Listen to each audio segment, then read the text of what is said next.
할렐루야. 추석 명절 잘 보내셨지요? 또 잘 보내고 있고요. 이렇게 거룩한 수일에 또 귀한 자리를 우리가 기억하고 있지 않고 지키는 우리 귀한 이부 예배 드리는 모든 성도님들 위해 하나님의 특별하신 또 은혜가 이곳 여러분 가족에게 함께 임하기를 원합니다. 좀 추석 명절을 맞이하여서 좀 그것에 맞는 메시지를 좀 준비하려고 했으나 계속해서 성령님께서 강력하게 저에게 요청을 해서 부득불 오늘 이 말씀을 들고 단위에 설 수밖에 없었습니다. 성령님의 그런 감동에 순종하는 것이 옳은 것 같기에 오늘 제목이 이 재난이 지나가기까지, 이 태풍이 지나가기까지라는 이런 이제 제목입니다. 어떻게 보면 제목부터가 무거움을 느끼게 되어지고 혹여나 긴장감을 가져오기도 하는 주제입니다. 지난주 우리는 역대급이라고 말을 하죠. 흰남노 태풍.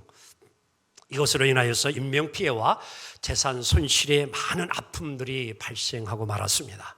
참 안타까운 일이 아닐 수 없습니다. 피해를 당하신 모든 분들, 그들의 모습, 신문과 뉴스, 유튜브를 통해서 보면서 마음이 참 아프지 않을 수 없습니다. 기도하옵기는 속히 회복되기를 원하고 재해가 복구되기를 원하고 일상으로 돌아오는 그날이 속히 오기를 주님의 이름으로 간절히 다시 한번 기원합니다. 지난 9월 7일 중대본 중앙재난대책본부에서 밝힌 내용이 좀 있는데요. 이 흰남노 태풍으로 인하여서 13,725건의 그런 시설에 피해가 왔다고 합니다. 11명의 죽음이 이루어졌고요. 도로, 교량 등 공공시설의 피해는 1,566건이라고 합니다. 사설시설, 개인이 가지고 있는 피해가 2,159건이고 주택 침수는 8,370건, 모두가 거의 경북 지역에 집중되었습니다. 전국에 추석 때에 이제 별을 추석을 하고 햅쌀을 먹어야 되는데 물에 많이 잠기게 되어지는 결과를 가져왔고요. 또 가수원의 배나 사과들이 낙과가 되어지는 아픈 현실도 우리에게 왔습니다. 7,141헥타에 해당되는 그런 이제 작물 피해가 집계되어졌고 절반 이상이 경북에 해당된다고 합니다. 우리가 모두 알고 있듯이 이번에 태풍은 바람도 빨랐고 비도 많이 가지고 왔습니다. 최대 풍속, 평균 풍속이 37.4, 역대 8번째로 빠르고 강하였다 이야기를 하죠. 9월 1일부터 6일까지 제주도의 윗오름서에 내린 강수량은 1,184, 한 1,200mm의 상상을 초월하는 비가 내렸습니다. 경북 포항 태풍이 지나가는 날에는 342mm가 여러분들 내릴 정도로 참 많은 강수량이 이번 이제 태풍으로 인해서 이루어졌는데 이 모든 것들이 자연 재해라 말할 수 있습니다. 오늘 우리는 재난의 시대를 살아가고 있습니다. 때로는 불이 무서워지고 물이 무서워지고 지진이 두렵고 해일이 무서워집니다. 왜냐하면 예전에 없었던 자연재해가 가면 갈수록 점점 더 거세어지고 강력해지고 있기 때문입니다. 지금 지구촌은 자연재해로 몸살을 앓고 있는데요. 중앙일보에서 2022년도 지구촌에 일어난 일들을 동영상으로 편집했는데 함께 좀 느껴보도록 합니다.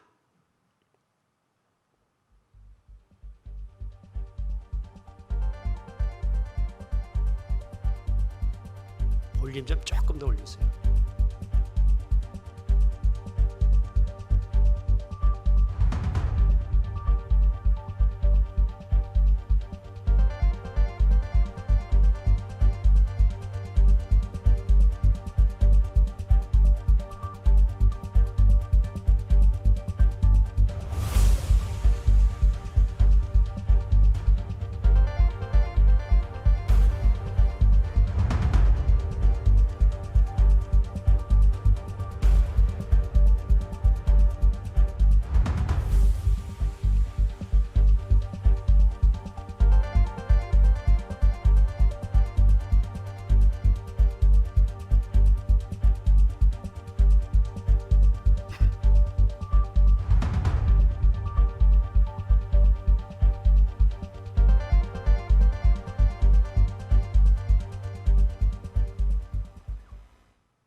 이게 올해의 지구촌에 일어난 일들입니다.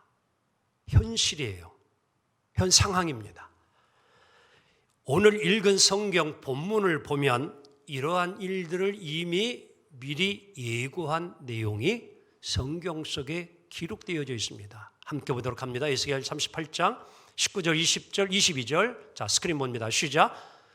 그날에 큰 지진이 이스라엘 땅에 일어나서 바다에 고기들과 공중의 새들과 들의 짐승들과 땅에 기는 모든 벌레와 자연에 있는 모든 사람이 내 앞에서 떨 것이며 모든 산이 무너지며 절벽이 떨어지며 모든 성벽이 땅에 무너지리라. 다음 봅니다. 내가 또 전염병과 피로 그를 심판하며 쏟아지는 폭우와 큰 우박덩이와 불과 유황으로 그와 그 모든 무리와 그와 함께 있는 많은 백성에게 뭐를 내리듯 하리라? 피를 내리듯 하리라. 이 예언된 말씀이 오늘 현실 속에서 일어나고 있고, 신약으로 돌아가 봅시다.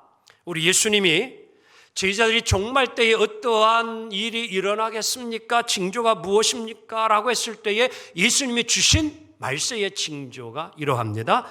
마태복음 24장 7절 8절 시작.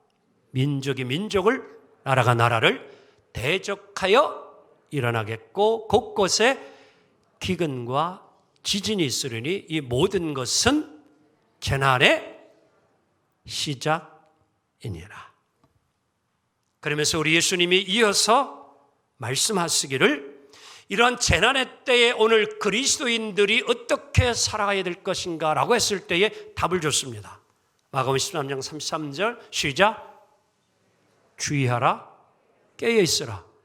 그때가 언제인지 알지 못함이라. 정신 차리라라는 주님의 말씀이에요. 오늘 우리는 이런 재난의 때에 몇 가지 일을 생각하지 않으면 안 됩니다. 이런 것을 통해서 우리들이 좀 깨달아야 될 부분이 있는데요. 첫째는 우리의 연약함입니다. 인간의 연약함입니다.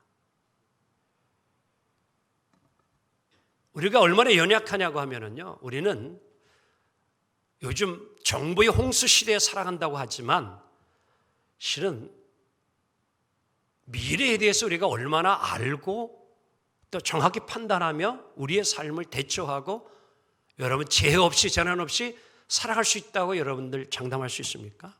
자, 신뢰를 생각합시다. 지난주 우리 경북 포항의 아파트 주차장 사건을 모두가 기억할 겁니다. 이 주차장 관리자께서는 이제 주차해 있는 아파트의 차량을 빨리 밖으로 이동을 시키라고 안내방송을 했습니다. 그래서 이제 한 14대 정도는 빨리 빠져나왔다고 이야기하죠. 그러나 8분이 지난 10분 정도 그 사이에 엄청난 물이 주차장으로 흘러넘쳐 들어왔습니다. 그래서 한 7명의 2명은 살아나고 7명의 인명 피해를 가져왔습니다. 자, 8분에서 10분 사이 이후에 오늘 그렇게 물이 침범할 것을 관리자가 알았다고 하면 차를 빼라고 했을까요? 아니면 차주들은 그 사실을 미리 알았다면 내가 차를 빼러 갔을 때에 물이 그렇게 주차장에 흘러 넘쳐올 것을 미리 알았다면 차를 굳이 빼러 갔을까요? 목숨보다 귀한 것은 없는데 그걸 안다면 차를 다른 곳으로 이동시키려고 하는 차주는 아무도 없을 것입니다.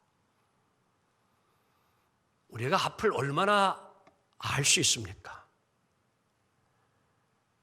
오늘의 과학이 많은 도움을 주고 있는 것은 사실이지만 광화문에 있는 기상청에는 여러분 그 기상 계측기가 있는데 상상을 초월하는 금액을 들여서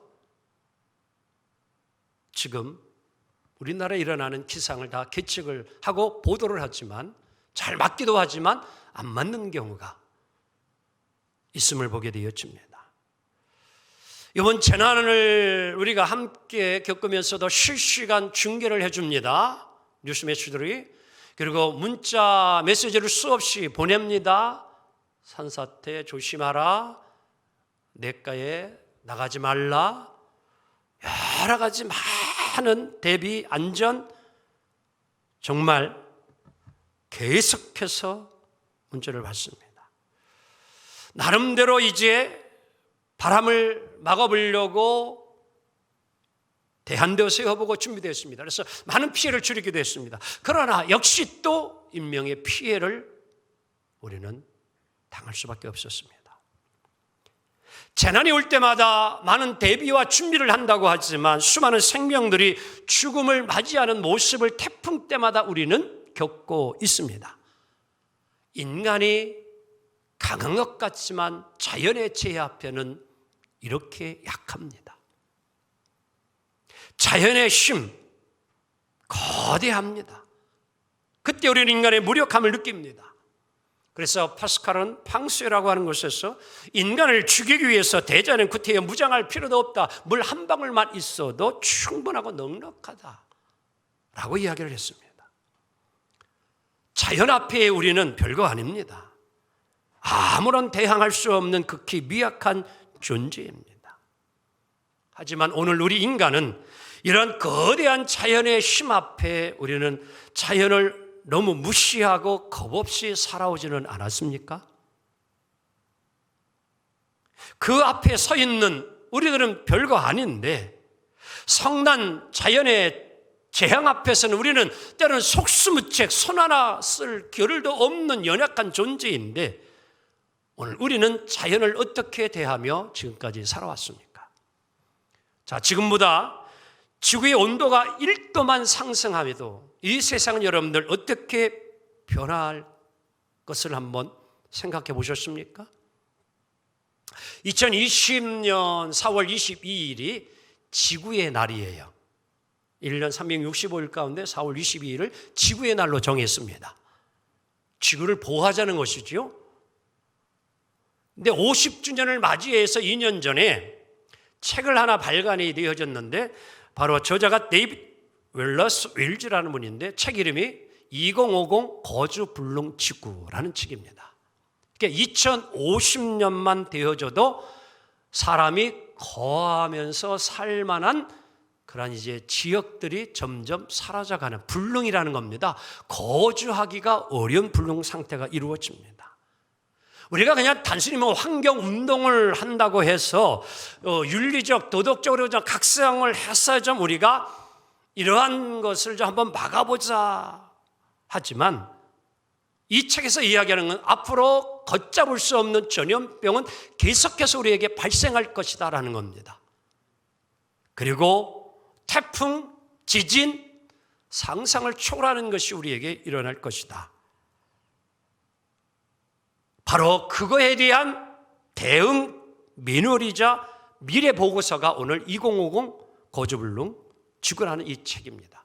자세한 내용은 여러분들 한번 좀 책을 사서 아니면 인터넷 들어가서 좀 보면은 간략하게 잘 요약도 되어 있습니다. 자, 여기서 이렇게 이제 온도 상승에 대한 변화를 설명해 주고 있는데, 오늘 우리가 겪고 있는 지금 코로나19는 시작에 단지 불과할 뿐이다 라고 이야기하면서, 자, 평균 온도가 지구가 1도만 올라가면 기후가 온화한 국가에서만 경제 성장률이 1%가 감소가 되어진다고 합니다. 그리고 4에서 5등급에 되는 허리케인과 같은 엄청난 태풍 이런 것들이 25에서 30%가 증가되어져 가면 갈수록 이제 엄청난 태풍들이 일어나고, 2도가 올라가면은 주요 지방의 도시들이 거의 다 거주불능 지역으로 바뀌게 되어집니다. 물 부족 사태가 4억 명 이상 겪을 것이다 라고 이야기를 하고요, 수천 명 수만 명이 폭염으로 죽게 된다는 겁니다. 3도가 올라가게 되어지면 거의 남부의 유럽은 거의 다 영구적인 가뭄에 들어가게 되어집니다. 아프리카, 중앙아시아 19개월, 20개월 정도 이제 여러분들 건기가 계속 이루어지고요, 4도 상승하면은 아프리카, 호주, 미국 등 모든 이 지역은 불능 상태가 되어져요. 그리고 5도가 상승하면 지구 전체가 다 이제는 거주하기 어려운 상황에 이르게 되어진다라고 설명을 합니다. 온도 1도만 올라가도 여러분 이제 해면 상승이 되어지는데, 우리나라의 가장 심각한 타격을 받는 것이, 죄송합니다, 우리 충청도는 그나마 이쪽 탕정은 안전해요. 제일 심각한 것이 인천 송도라고 합니다. 그리고 남해안 지역의 일부고, 우리 가까운 데는 당진, 거기도 이제 온도가 1도 이상만 올라가면 이제 다 잠식이 되어질 가능성이 많다라고 이야기를 합니다. 산업혁명 이후 200년 만에 1도가 올라왔는데, 이제는 그 상승 속도는 상상을 초월할 정도로 엄청나게 계속해서 올라가고 있다라고 하는 것입니다. 저자는 오늘 이 책을 기록하면서도 그는 그 바람이 하나 있었습니다. 이 책에 오늘 보고된 내용이 거짓이었으면 참 좋겠다.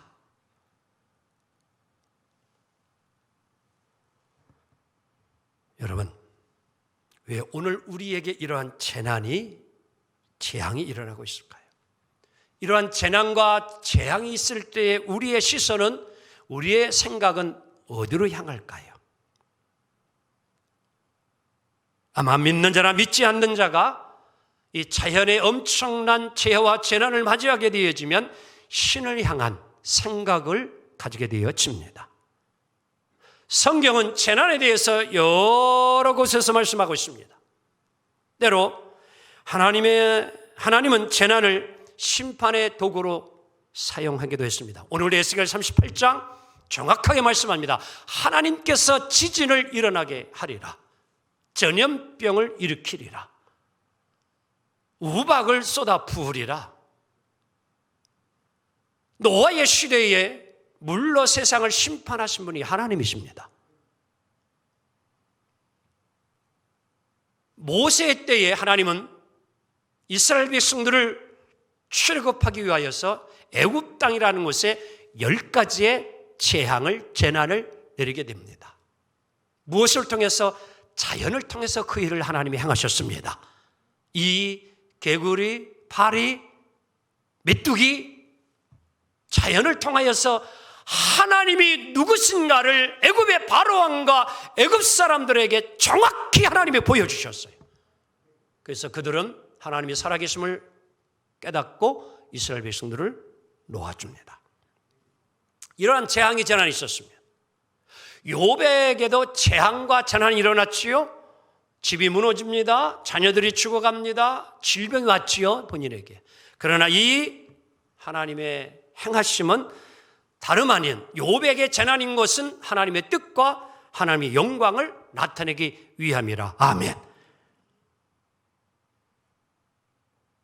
이처럼 이제 재난을 가지고 어떤 이들은 하나님의 진노로 해석을 하기도 합니다.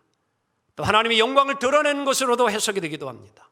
하지만 오늘 우리가 겪고 있는 이 모든 일들, 이것은 우리가 스스로 잘못 행하는 그 결과로 우리에게 온다라는 사실을 다시 한번 이 시간 기억하기를 원합니다. 창세기 1장에서 하나님은 천지를 창조하시고 인간을 만드신 후에 가장 귀한 명령과 권한을 줬어요. 생육하고 번성하고 땅에 충만하라. 그리고 이것을 다스려라. 다시 말해 잘 보존하고 관리하라. 아멘. 놀라운 특권을 줬습니다. 그게 인간에게 주어진 부여된 임무예요. 자연을 잘 관리하라고 하는 것입니다. 그런데 오늘 우리 인간은 이 자연을 잘 보존하고 관리하지 못하고 결국 무분별한 개발로 인하여서 부메랑이 되어서 결국엔 그것이 우리에게 이렇게 재난과 재해로 다가오고 겪고 있습니다. 하나님의 주권을 기억할 수밖에 없습니다. 창조는 질서화시킨 것입니다. 무질서를 질서화시킨 겁니다. 자연의 모든 삼라만상, 하늘과 공중과 땅과 바다에 있는 모든 생물과 짐승들이 서로 질서를 지키며 운행을 하게 되어질 때에 우리는 안전하게 평화롭게 모든 것을 이루며 살아갈 수 있으나 오늘 자연의 이 순리를 인간들이 영리로 행하는 일들이 수없이 많이 일어나고 있기에 우리는 고스란히 그것을 우리 스스로가 바로 부메랑처럼 겪고 있는 현실입니다. 여러분, 재난은 이제 안 오면은 누구나 좋아하고 바라는 사항이지만 이와는 다르게 재앙은 앞으로 계속될 것이고 더 심하게 더 강하게 우리에게 올 것입니다. 그러면 오늘 우리는 이러한 다가오는 미래를 어떻게 준비하며 대비하며 살아야 할까요? 일찍이 예수님의 제자들은 이 일이 궁금하여서 마태복음 24장에서 예수님께 질문했습니다. 말세에 어떤 일이 일어날 것입니까? 바로 예수님이 민족이 나라가 나라를 서로 치고 싸울 것이고 지진이 일어날 것이고 폭우가 내릴 것이고 재앙이 일어날 것이다. 그러면서 25장에 예수님이 세 가지 비유를 말씀을 하시면서 믿는 우리들에게 그 재앙의 때에 어떻게 살아가야 되는 교훈을 주셨는데 그게 마태복음 25장 13절 함께 읽습니다. 시작. 그런즉 깨어 있으라. 너희는 그날과 그때를 알지 못하느니라. 아멘. 한번 옆 사람 오면서 정신 차리세요. 여러분. 예수님의 말씀이 그거예요. 다른 거 없어요. 정신 차리고 살라는 거예요. 열천의 비유가 뭡니까? 슬기로운 5처와 미련한 5처녀.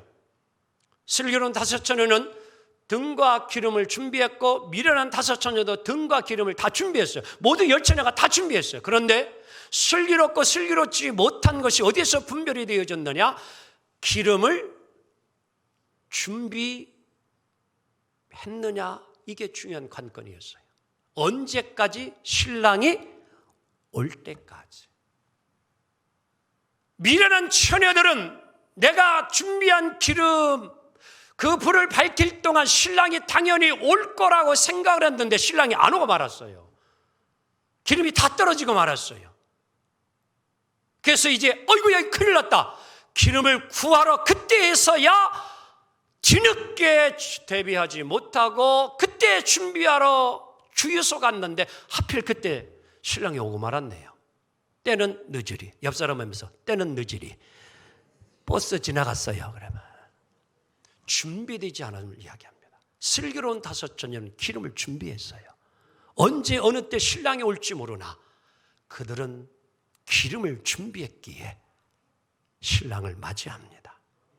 자, 오늘 이 말씀은 이 시대를 살아가는 종말에 관한 말씀입니다. 문제는 재난을 당할 때 우리는 이러한 일들을 되새기며 기억하며 살아야 되는데 그리하지 못하는 거예요. 너무너무 쉽게 금방 잊어버리고 까먹고 맙니다. 여러분 지금 흰남노 태풍이 우리에게 일어난 시간이 지난 월요일이에요. 일주일밖에 안 됐어요. 근데 여러분 지금 그거 기억나요? 흰남노? 뭐 때문에 지금 벌써 싹 그게 기억이 사라졌느냐? 추석 때문에. 모든 생각과 마음이 지금 추석으로만 다 가 있지. 흰남노의 태풍의 재앙과 재난은요, 지금 우리와는 너무 지금 또 뭐예요? 멀어져 버린 오늘 우리의 생각과 삶의 자세가 아닌가라는 것이죠. 불행한 사태를 우리는 너무 쉽게 금방 잊어버리고 살아갑니다. 그것만으로도 괜찮은데 문제는 예수 믿는 여러분과 제가 이러한 재난을 통하여서 하나님께서 우리들에게 교훈을 주고 경각심을 주고 깨닫게 해주는 하나님의 그 경고를 잊어버리지 말아야 되는데, 우리가 하나님의 이 깨달음마저도 망각하고 잊어버린 채 살아가는 것이 문제라는 거예요. 이게 문제입니다.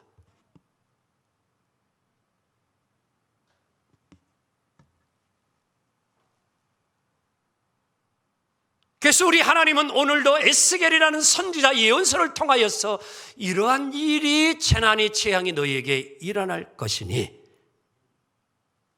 너희들 이때에 정신을 차리고 깨어 믿음으로 승리하는 삶을 이루어 가라.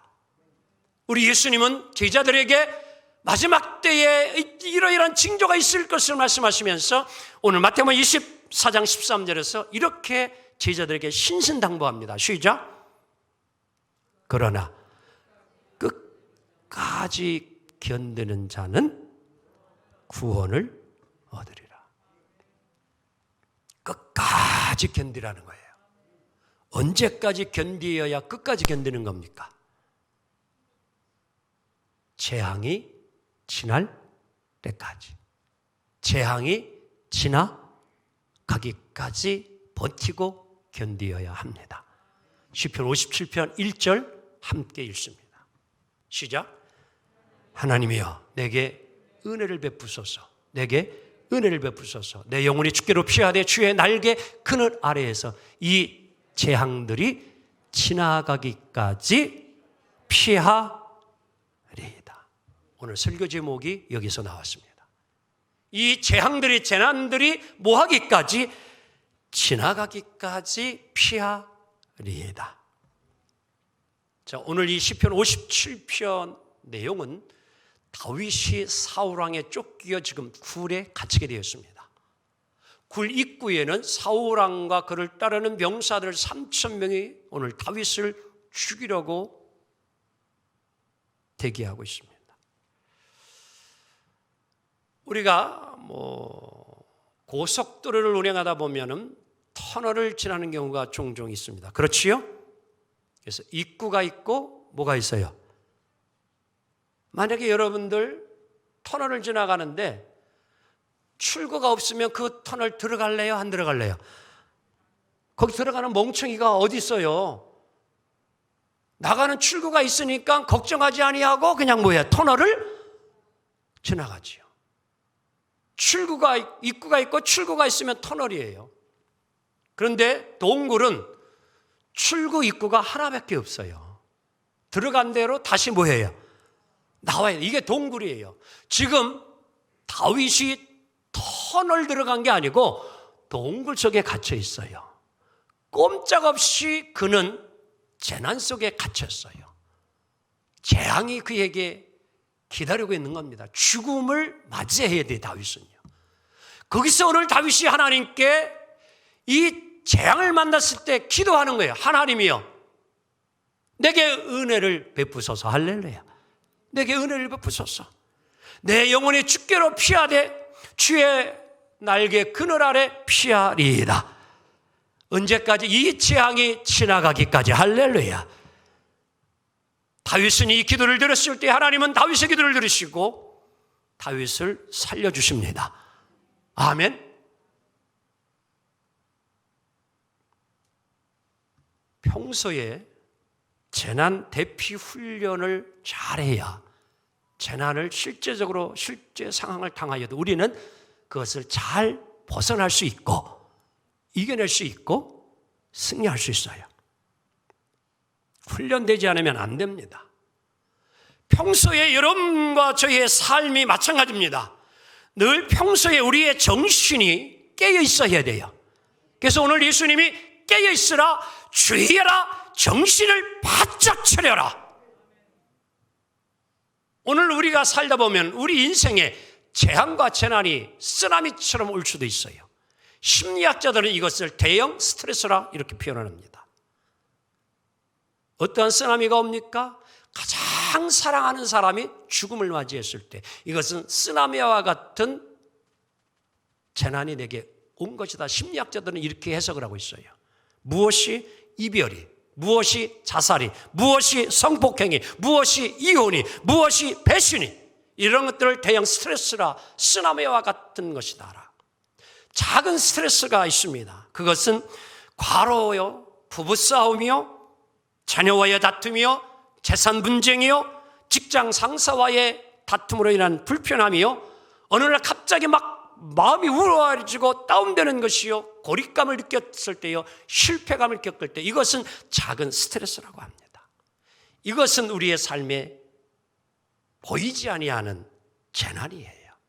여러분, 이 재난을 어떻게 해결합니까? 이런 대형적인 스트레스, 작은 스트레스들이 내게 왔을 때 이것을 어떻게 여러분들 평소에 이기며 살아가고 있습니까? 오늘 다윗은 이겨낸 비결이 있었습니다. 하나님께 피하였습니다.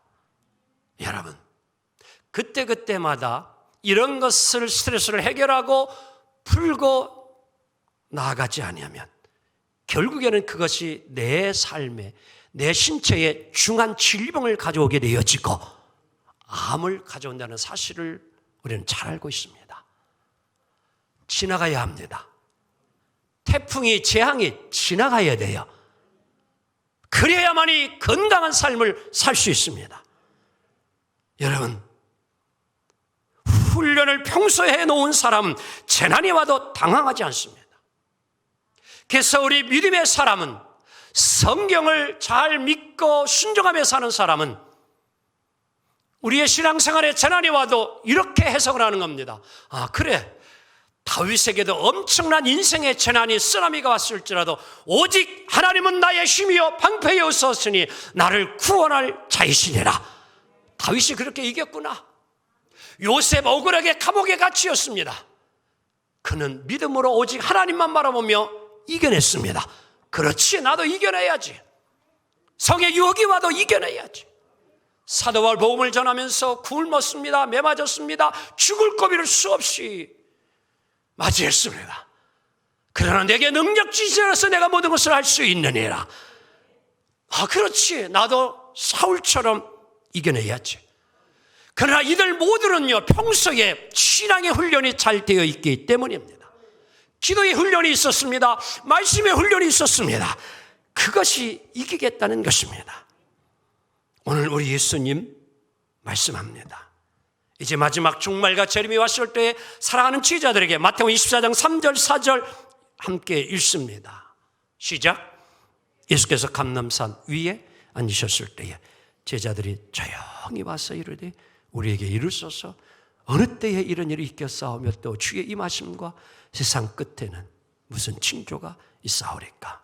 예수께서 대답하여 이르시되 너희가 사람의 미혹을 받지 않도록 다 같이 다시 한번 정신 차려라.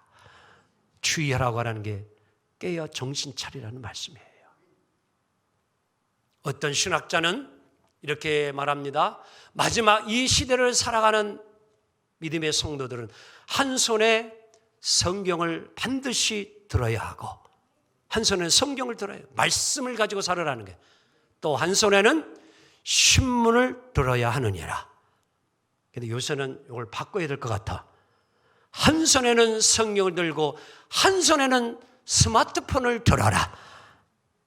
이래야 정답일 것 같아요. 시대적인 상황과 흐름 속에서 오늘 여러분과 저는 하나님께서 성경을 통해서 우리에게 주시는 말씀의 메시지를 잘 듣고 분별하는 지혜가 있어야 합니다. 이것은 아주 중요한 교훈입니다. 오늘도 재앙과 재난에 대해 주시는 주님의 말씀, 분별할 수 있는 지혜가 있기를 원합니다.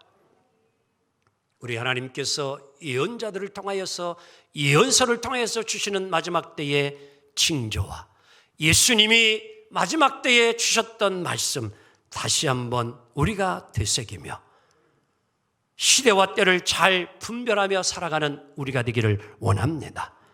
바라옵기는 지혜와 신앙을 가지고 언제 우리 예수님이 오시든지 마라나다 주 예수여 어서 오시옵소서 환영할 수 있는 믿음의 최후 승리자가 모두 되기를 주님의 이름으로 축복합니다.